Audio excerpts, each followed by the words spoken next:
Salam intellektual insanlar, mən fəxr eləyirəm ki, siz mənim kanalıma abunəsiz və mənim danışdıqlarıma baxırsınız, fikir bildirirsiniz.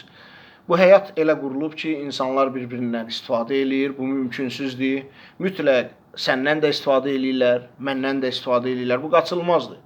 İnsanlar bir-birindən istifadə eləyir. Kimsə qaranlıqdan keçənə kimi, kimsə çayı keçənə kimi, kimsə aya çatana kimi. Və bu atalar misallarımızda min illiklərin dərinliyindən gəldi, danışıq yaranandan istifadə olunduğuna görə bu atalar sözlərində çox gözəl öz yerini, əksini tapıb. Məsələn, bağda ərik var idi, salam melek var idi. Yəni, insanlar bir-birindən müəyyən zamanda, müəyyən məsafədə istifadə eləyir. Kim ki möhkəmdir, dostluğu, yoldaşlığı bu istifadə deyil, ömrünün axırına kimi bir yerdə olurlar. Kim də varsa yalnız yeni levelə, yeni urivinə keçmək üçün körpü kimi, tramplin kimi istifadə eləyir və burada çalışın ki, bu enerji çəkir sizdən, o enerji çəkir məndən.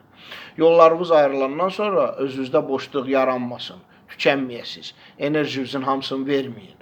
Yəni, bu təkcə sevgi, məhəbbət söhbətinə aid deyil, iş əsnasında da ola bilər, dostluqda, yoldaşlıqda ola bilər.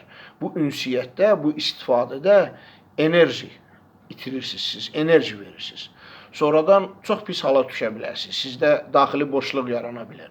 Yəni, özünüzü çox istəyin bir qədər mühafizəkar rejimdə qalmağa çalışın. Özünüzü mühafizəkar rejimdə. Bu qədər.